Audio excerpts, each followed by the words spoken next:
ಪೊಲೀಸರಿಗೆ ಯಾಕೆ ಒಂದು ಖಡಕ್ ಸಂದೇಶವನ್ನ ರವಾನೆ ಮಾಡ್ತಿಲ್ಲ? ಒಂದಲ್ಲ ಎರಡಲ್ಲ ವಾರದಲ್ಲಿ ಸಾಲು ಸಾಲು ಕೃತ್ಯಗಳು ಬೆಳಕಿಗೆ ಬರ್ತಾ ಇದೆ.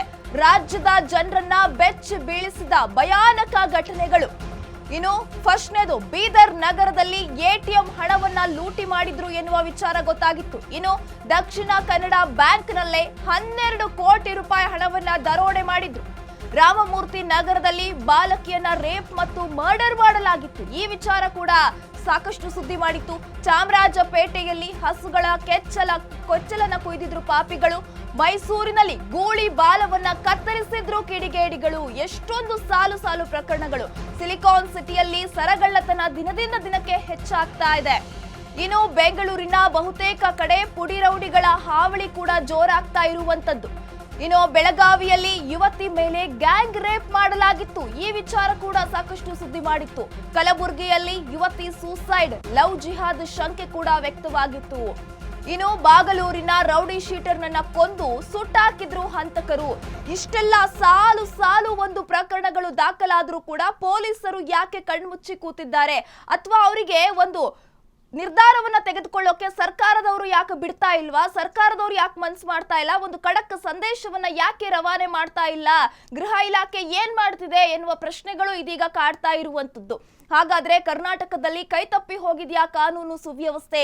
ಸಾಲು ಸಾಲು ಅತ್ಯಾಚಾರ, ರಾಬರಿ, ಲೂಟಿ, ಪುಂಡಾಟ ಪ್ರಕರಣಗಳು ದಾಖಲಾದ್ರೂ ಕೂಡ ಯಾಕೆ ಒಂದು ಖಡಕ್ ನಿರ್ಧಾರವನ್ನ ತೆಗೆದುಕೊಳ್ಳುವಲ್ಲಿ ವಿಫಲವಾಗ್ತಾ ಇದ್ದಾರೆ ಪೊಲೀಸ್ ಇಲಾಖೆಯವರು ಅನ್ನೋದು ಇದೀಗ ಪ್ರಶ್ನೆಯಾಗಿ ಕಾಡ್ತಾ ಇದೆ. ಇನ್ನು ಚಿಕ್ಕ ಪುಟ್ಟ ವಿಚಾರಗಳಲ್ಲ. ನಾವು ಈ ಒಂದು ವಾರದಲ್ಲಿ ಗಮನಿಸೋದಾದ್ರೆ ಚಾಮರಾಜಪೇಟೆಯಲ್ಲಿ ಹಸುವಿನ ಕೆಚ್ಚಲನ್ನ ಕೊಯ್ದ್ರು, ಮೈಸೂರಿನಲ್ಲಿ ಗೂಳಿ ಬಾಲವನ್ನ ಕತ್ತರಿಸಿದ್ರು, ಮಂಗಳೂರಿನಲ್ಲಿ ಬ್ಯಾಂಕ್ ಹಣವನ್ನ ಬರೋಬ್ಬರಿ 12 ಕೋಟಿ ಹಣವನ್ನ ಲೂಟಿ ಮಾಡಿದ್ರು. ಇನ್ನು ಬೀದರ್ನಲ್ಲೂ ಕೂಡ ಎಟಿಎಂಗೆ ಹಣ ಹಾಕೋಕೆ ಬಂದ ಸಂದರ್ಭದಲ್ಲಿ ಅಲ್ಲೂ ಕೂಡ ಹಣವನ್ನ ಹೊತ್ತೊಯ್ದ್ರು. ಹೀಗೆ ಬೆಳಗಾವಿಯಲ್ಲಿ ನೋಡಿದ್ರೆ ಯುವತಿ ಮೇಲೆ ಗ್ಯಾಂಗ್ ರೇಪ್ ಮಾಡಿದ್ರು, ಲವ್ ಜಿಹಾದ್ ಶಂಕೆ ಕೂಡ ವ್ಯಕ್ತವಾಗಿತ್ತು. ಕಲಬುರಗಿಯಲ್ಲಿ ಯುವತಿಯ ಸೂಸೈಡ್ ಕೇಸ್ನಲ್ಲಿ. ಹೀಗೆ ಇಷ್ಟೆಲ್ಲ ಒಂದು ಸಾಲು ಸಾಲು ಪ್ರಕರಣಗಳು ದಾಖಲಾದ್ರೂ ಕೂಡ ಯಾಕೆ ಪೊಲೀಸ್ ಇಲಾಖೆ ಒಂದು ನಿರ್ಧಾರವನ್ನ ತೆಗೆದುಕೊಳ್ತಿಲ್ಲ? ತಕ್ಕ ಮಟ್ಟದ ಶಿಕ್ಷೆಯನ್ನ ಕೊಡ್ತಾ ಇಲ್ಲ. ಸರ್ಕಾರ ಆದ್ರೂ ಕೂಡ ಇದ್ರ ಕೂಡ ಒಂದ್ ಸ್ವಲ್ಪ ಎಚ್ಚೆತ್ತುಕೊಳ್ಬೇಕಾಗಿರುವಂತಹ ಪರಿಸ್ಥಿತಿ ಬಂದಿದೆ.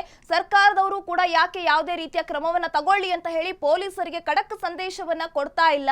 ಈ ಎಲ್ಲ ಸಾಲು ಸಾಲು ಹಗರಣ ಪ್ರಕರಣಗಳಿಂದ ಇದೀಗ ಕರ್ನಾಟಕ ಒಂದು ರಾಜ್ಯವೇ ಬೆಚ್ಚಿ ಬೀಳಿಸುವಂತಹ ಸ್ಥಿತಿ ಎದುರಾಗ್ತಾ ಇದೆ.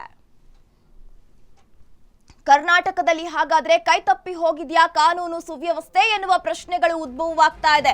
ಸಾಲು ಸಾಲು ರಾಬರಿ ಪ್ರಕರಣಗಳು, ಅತ್ಯಾಚಾರ, ಲೂಟಿ, ಪುಂಡಾಟ ಇಷ್ಟೆಲ್ಲ ನಡೆದ್ರೂ ಕೂಡ ಯಾಕೆ ಪೊಲೀಸ್ ಇಲಾಖೆ ಅವರು ಒಂದು ಶಿಕ್ಷೆಯನ್ನ ಕೊಡ್ತಾ ಇಲ್ಲ? ಕೇಸ್ ದಾಖಲಾಗಿದ್ರೂ ಕೂಡ ಕಣ್ಮುಚ್ಚಿ ಕುಳಿತಿರೋದು ಯಾಕೆ ಎನ್ನುವ ಪ್ರಶ್ನೆ ಕಾಡ್ತಾ ಇದೆ. ಕಾಂಗ್ರೆಸ್ ಸರ್ಕಾರದಲ್ಲಿ ಯಾಕಿಷ್ಟು ಕ್ರೈಮ್ ರೇಟ್ ಜಾಸ್ತಿ ಆಗ್ತಾ ಇರುವಂತದ್ದು? ರಾಜ್ಯದ ಪೊಲೀಸರಿಗೆ ಸರ್ಕಾರ ಫ್ರೀ ಹ್ಯಾಂಡ್ ನೀಡ್ತಿಲ್ವಾ ಎನ್ನುವ ಪ್ರಶ್ನೆ ಇದೀಗ ಮೂಡ್ತಾ ಇದೆ. ರಾತ್ರಿ ಇರ್ಲಿ ಹಗಲಲ್ಲೇ ನಡೀತಾ ಇದೆ ಬೆಚ್ಚಿ ಬೀಳಿಸುವಂತಹ ಘಟನೆಗಳು. ಬೀಟ್ ವ್ಯವಸ್ಥೆ ಇಲ್ಲದೆ ಇರೋದೇ ಇದಕ್ಕೆಲ್ಲ ಕಾರಣನಾ ಎನ್ನುವ ಪ್ರಶ್ನೆಗಳು ಕೂಡ ಮೂಡ್ತಾ ಇದೆ. ಹಿರಿಯ ಪೊಲೀಸ್ ಅಧಿಕಾರಿಗಳು ಸರಿಯಾಗಿ ಫಾಲೋ ಮಾಡ್ತಿಲ್ವಾ? ಹಾಗಾದ್ರೆ ಏನ್ ಮಾಡ್ತಿದ್ದಾರೆ? ಪೊಲೀಸ್ ಭಯವಿಲ್ಲದೆ ದೊಡ್ಡ ದೊಡ್ಡ ಕ್ರೈಮ್ಗೆ ಕೈ ಹಾಕ್ತಿದ್ದಾರೆ ಖದೀಮರು.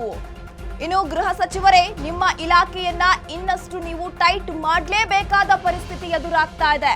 ಮುಖ್ಯಮಂತ್ರಿಗಳೇ, ಹಳಿ ತಪ್ಪಿರೋ ಲಾ ಅಂಡ್ ಆರ್ಡರ್ನ ಸರಿದಾರಿಗೆ ಆದಷ್ಟು ಬೇಗ ತನ್ನಿ. ಕಾಂಗ್ರೆಸ್ ಸರ್ಕಾರದಲ್ಲಿ ಯಾಕಿಷ್ಟು ಕ್ರೈಮ್ ರೇಟ್ ಜಾಸ್ತಿ ಆಗ್ತಾ ಇದೆ ಅಂತ ಹೇಳಿ. ಅದು ನೋಡಿದ್ರೆ ಇತ್ತೀಚೆಗೆ ರಾಜ್ಯದ ಪೊಲೀಸರಿಗೆ ಸರ್ಕಾರ ಫ್ರೀ ಹ್ಯಾಂಡ್ ಕೊಡ್ತಿಲ್ವಾ? ನೀವು ಒಂದು ತಕ್ಕ ಮಟ್ಟದ ಶಿಕ್ಷೆಯನ್ನ ಕೊಡಿ ಅಂತ ಹೇಳಿ ಸರ್ಕಾರದವರು ಹೇಳಿದ್ರೆ ಪೊಲೀಸ್ ಅವರು ಖಂಡಿತವಾಗ್ಲೂ ಕೆಲಸವನ್ನ ಮಾಡ್ತಾರೆ. ಆದ್ರೆ ಯಾಕೆ ಈ ರೀತಿ ಆಗ್ತಾ ಇದೆ ಅನ್ನೋದು ಇದೀಗ ಪ್ರಶ್ನೆಯಾಗಿ ಕಾಡ್ತಾ ಇದೆ. ಎಸ್, ಇದರ ಕುರಿತು ಹೆಚ್ಚಿನ ಅಪ್ಡೇಟ್ಸ್ ಕೊಡಲು ನಮ್ಮ ಪ್ರತಿನಿಧಿ ಅಜಯ್ ದೂರವಾಣಿ ಸಂಪರ್ಕದಲ್ಲಿದ್ದಾರೆ.